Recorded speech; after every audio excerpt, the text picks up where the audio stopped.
اس سفر میں کئی جگہ پر مجھ سے لوگوں نے ایک بات پوچھی کہ دعوت و تبلیغ کا کیا حکم ہے، تو میں نے جو ان کو جواب دیا تھا وہ میں آپ حضرات کو بھی سناؤں۔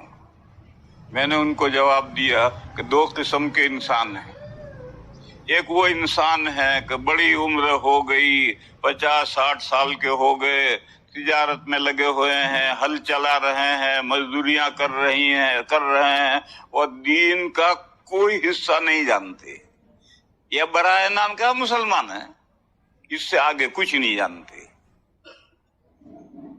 ان پر تبلیغ میں نکلنا فرض عین ہے، ایسے ہر بندے کو نکلنا ہے، کیونکہ گھر رہ کر وہ دین نہیں حاصل کر سکے گا۔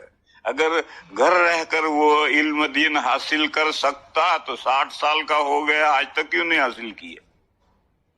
یا تو اس کے گاؤں میں، اس کے بستی میں، اس کے علاقے میں کوئی دین کا جاننے والا ہے ہی نہیں، یا ہے تو یہ دنیا میں ایسا پھنسا ہوا ہے کہ اس سے وقت خالی نہیں کر سکتا۔ اور دین کا سیکھنا حاصل کرنا فرض عین ہے۔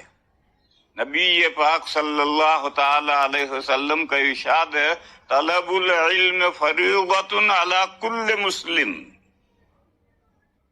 ہر مسلمان پر علم دین کا اتنا حصہ ڈھونڈنا، تلاش کرنا، حاصل کرنا فرض ہے جس سے وہ مسلمان اسلامی زندگی گزار سکے، مسلمان جی سکے۔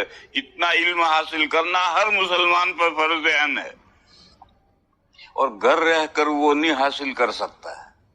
بس اگر اس کو 3 دن کے لیے، 10 دن کے لیے، 40 دن کے لیے، 4 مہینے کے لیے اگر اس کو دنیا کے جھمیلوں سے، گھر کے دھندوں سے اس کو نکال کر کے، سمجھا کر کے اس کو لے کر ہم جماعت میں نکل جا رہے ہیں، اور جگہ جگہ اس کو مسجدوں کے ماحول میں ٹھہرائے ہیں، ہوٹلوں میں نہیں۔ تو مسجدوں کے ماحول میں جب ٹھہرے گا اور 5 وقت وہ نمازیں دیکھے گا اور 40 دن تک اس کو دین کی بنیادی باتیں سکھلائیں گے تو نماز سیکھے گا، دوسری باتیں سیکھے گا، تو گھر واپس آئے گا تو دینی مزاج لے کر آئے گا اور دین کی ضروری باتیں سیکھ کر آئے گا۔ پھر وہ آ کر کے اپنی بیوی پر محنت کرے گا، اپنے بچوں پر محنت کرے گا۔ تو ایسے جو لوگ ہیں ان پر جماعت میں نکلنا فرض عین ہے۔ اور وہ لوگ جو دیندار ہیں اور دین جانتے ہیں، دین جانتے بھی ہیں اور دیندار بھی ہیں، اس کے لیے قرآن کریم میں آیت ہے، وَلْتَكُمْ مِنْكُمْ أُمَّةٌ يَدْعُونَ إِلَى الْخَيْرِ۔ چاہیے کہ تمہارے اندر ہو ایک ایسی جماعت جو لوگوں کو خیر کی طرف بلائے۔ ایسی جماعت کا ہونا فرض کفایہ ہے، فرض عین نہیں۔ ایسی جماعت کا ہونا فرض کفایہ ہے۔ فرض عین اور فرض کفایہ میں کیا فرق ہے اسے سمجھو۔ فرض عین ہر شخص پر فرض ہے، جیسے 5 وقت کی نماز فرض عین ہے، ہر بالغ عاقل پر، بچہ نہیں، پاگل نہیں، ہر عاقل بالغ پر نماز، 5 نمازیں فرض ہیں، یہ فرض عین ہے، ہر پر فرض ہے۔ اور فرض کفایہ اتنے لوگوں پر فرض ہوتا ہے جو کام کے لیے کافی ہو جائیں، لیکن شروع میں فرض کفایہ بھی فرض عین ہوتا ہے۔ پھر جب اتنے آدمی اٹھ کھڑے ہوں جو کام کے لیے ضروری ہیں تو پھر وہ فرض عین ان پر سمٹ آئے گا، اب وہ فرض کفایہ ہو جائے گا۔ یعنی فرض بقدر کفایت ہے، اتنے آدمیوں پر فرض جو کام کے لیے ضروری ہیں۔ مثال لو، ایک جنازہ ہو گیا،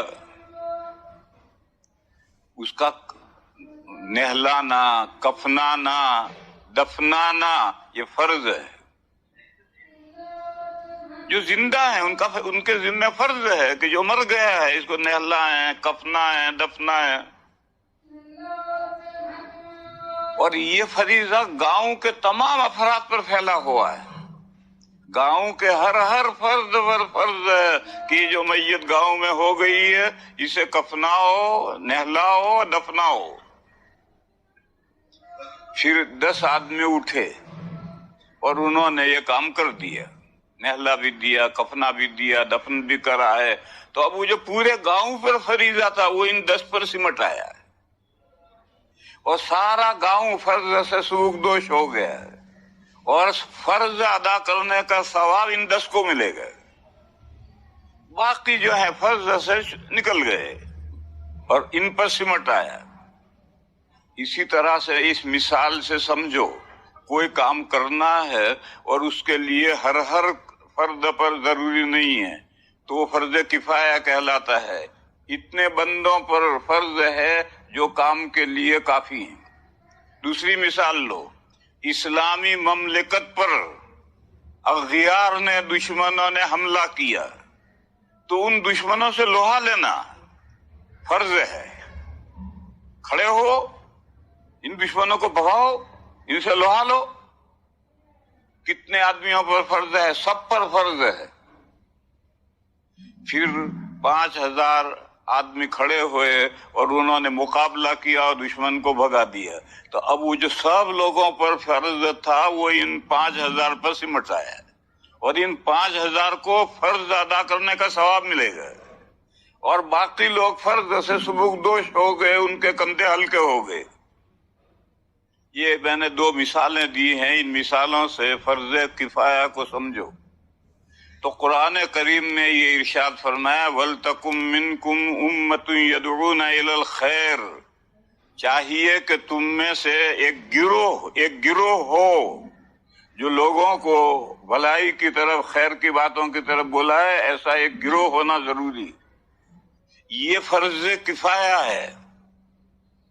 اس کی نظیر لو، علماء کرام نے بیان کیا ہے، حدیث میں نہیں ہے، قرآن میں نہیں ہے، علماء کرام نے بیان کیا ہے. اور علماء جو بیان کرتے ہیں وہ قرآن و حدیث کا سمجھا ہوا ہوتا ہے، قرآن و حدیث کا نچوڑ اور خلاصہ ہوتا ہے.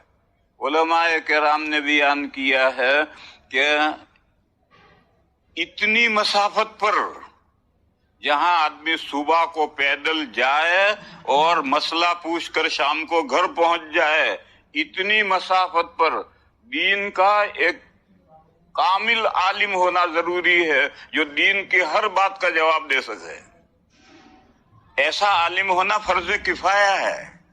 اگر اتنے فاصلے پر ایسا عالم نہیں ہوگا تو پوری امت گنہگار ہوگی. جیسے جنازہ پڑا رہے اور کوئی بھی دفنائے گا نہیں تو سارے گاؤں والے گنہگار ہوں گے، فرض چھوڑنے کے گنہگار ہوں گے. اور اتنے فاصلے پر دین کا ایک زبردست عالم ہے جو دین کی ہر بات کا جواب دے سکے اور دین پر اگر اغیار حملہ کریں تو ان کی آنکھوں سے آنکھیں ملا کر کے ان کو دفع کر سکے. ایسا عالم ہونا ضروری ہے. شبانہ روز کی مسافت پر، شبانہ روز صبح پیدل چلے، سائیکل سے نہیں، پیدل چلے اور مسئلہ پوچھ کر شام کو گھر آ جائے. پرانے زمانے میں لکھا تھا 12 مائل. اتنا ہی آدمی چلتا ہے، بھی تھک جاتا ہے، مسئلہ پوچھ کر واپس لوٹے گا تو شام تک گھر آئے گا. تو گویا ہر 12 مائل پر ایسا ایک عالم ہونا ضروری ہے. اور ایسا جو عالم ہونا ضروری ہے یہ فرض عین ہے. اور پھر ایسے جگہ پر ایسے علماء ہو جائیں تو اب یہ فریضہ ان علماء پر سمٹ آیا اور باقی لوگ سبکدوش ہو گئے. اور ایسے عالم نہیں ہے تو ساری امت گنہگار ہوگی. تو میں فرض عین اور فرض کفایہ کو سمجھا رہا ہوں. تو آیت کریمہ نے کہا کہ امت میں ایک ایسا گروہ چاہیے جو لوگوں کے خیر کی طرف بلائے. یہ فرض کفایہ ہے. اتنے آدمی چاہیے لیکن ان کا گھر سے نکل کر دنیا میں جماعتیں لے کر جانا یہ فرض عین بھی نہیں ہے، فرض کفایہ بھی نہیں، مستحب ہے. فرض عین بھی نہیں ہے، فرض کفایہ بھی نہیں ہے. گھر سے نکل کر کے دنیا میں پہنچنا اور جو دین نہیں جانتے ان تک دین پہنچانا یہ مستحب ہے.